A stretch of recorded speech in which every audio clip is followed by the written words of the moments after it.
It's 1974, and a small village in northwest China is facing severe droughts that are about to start an alarming chain of events. We see the small, sleepy town of Xi'an, China. The people in this village are farmers and need water to grow their own food. But with no rain in sight, things are starting to become desperate, and they need to take action fast. So the villagers come up with a plan to dig wells. By the third day of this project, they have made great progress. They are down about 15 feet. Now, one of the workers, a man named Yang Zhifa, is digging when his shovel hits something hard. He is not exactly sure what it is at first. When he keeps digging it out, the broken head of a sculpture appears.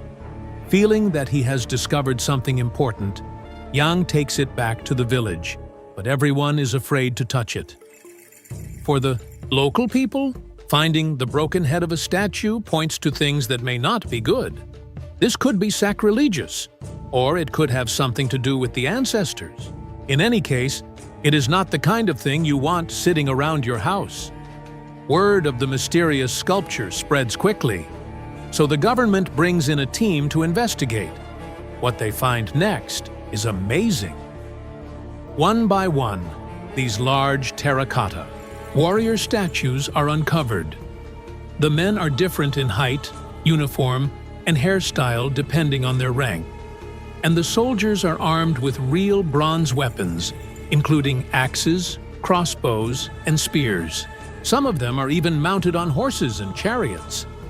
When the dust settles from this excavation, archaeologists discover more than 8,000 of these terracotta statues. This incredible treasure represents one of the rarest and most priceless archaeological finds of the modern age. It is an amazing discovery that raises an obvious question. Why are the warriors buried here? The village is actually close to some very sacred land. It is the place where China's first emperor, Qin Shi Huang, was buried around 2,000 years ago. It becomes clear to the research team that these statues were carved and then buried as an army to protect the emperor in his afterlife. However, not everyone is excited about this discovery. It is believed that disturbing this land could cause a series of terrible misfortunes for those who dig out these statues. Soon their fears come true when the government evicts all residents from their homes to make space for a museum dedicated to the Terracotta Army. The villagers are forced to leave the only lives they have ever known and are erased from the history of this discovery. It destroys their lives and their way of living, and they have to start over with very few resources. It is even worse for the men who made the first discovery. As the years go on, several of the discoverers fall into very desperate poverty. One of them gets a skin disease, and another one dies, at home in great pain, but he never knows what is wrong with him. Then, in 1997, suffering from disease and having no money to pay for medicine, former digger Huang Puji waits until his family is out, places a rope around his neck, and hangs himself. For the villagers who were forced to leave their land to make space for this museum, and who suffered such terrible fates because of it, it seems like the dark curse they feared really did come true. While some people fear releasing a curse by accident, others call on them on purpose. In 1785, a farmer near Silchester, England, is plowing his field when he sees something shiny in the soil. He bends down and is shocked to see a large gold ring sticking out of the ground. It is a 10-sided faceted ring with a square top that has the goddess Venus on it. It seems very ancient and beautifully decorated. Both the ring and the top have Latin words carved on them, and the translation reads, Seniciane vivas in Deo, which means Senicianus, live in God. The farmer sells the ring, and it is forgotten for many years until a garden renovation in 1805. The Bathurst family of Lydney Park in Gloucestershire are having their garden dug up, and suddenly, as they dig, they discover that they have hit a stone wall. Soon, to everyone's surprise, they uncover the ruins of a building along with many artifacts on the land. As they continue, they discover that this is a temple dedicated to a god known as Nodens. Nodens was a Celtic healing god in ancient Britain, and very little is known about him. So this temple becomes a very important archaeological site. Archaeologists take over the excavation of the temple site for the next 2 years, when another surprising discovery is made.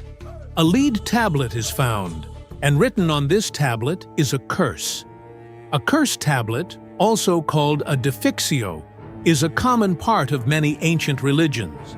It can actually be positive, thanking a god for kindness or good fortune, or it can demand divine revenge.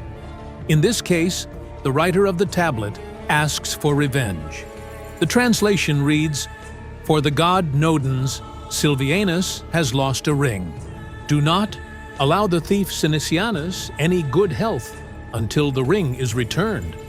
But it is not until 100 years later that someone begins to connect the clues. A famous archaeologist, Sir Mortimer Wheeler. In 1928, Wheeler examines the cursed tablet and remembers hearing about the discovery of a ring with the name Sinicianus on it. He believes these two discoveries must be connected. Wheeler thinks that Sinicianus stole the ring from Silvianus and then had his own name carved onto it to avoid suspicion. Then, when Silvianus finds out, he creates the curse tablet against his enemy. But how did Sinicianus get the ring in the first place? It turns out that the main temple building was believed to be a large dormitory where sick pilgrims stayed to recover. And it is believed that Silvianus had his ring stolen while he was sick and fighting illness there. The place where the ring is found in Hampshire is about 80 miles from the Temple of Nodens, where the cursed tablet is discovered. Both places are located on an important trade route known as the Devil's Highway. It is also known that the Latin words rediviva were added to the tablet to say that the curse should begin again, meaning that Silvianus still had not lost his desire for revenge. The ring goes on display in 2013 and can now be seen by visitors from all over the world. And there is one final twist to this story. It turns out Wheeler had a little help putting the clues together from an Oxford scholar of ancient languages named J.R.R. Tolkien. Of course, Tolkien later wrote about a stolen cursed ring in his 1939 book, The Hobbit, and again in The Lord of the Rings. Is this a coincidence, or was Silvianus's ring the inspiration? We may never know.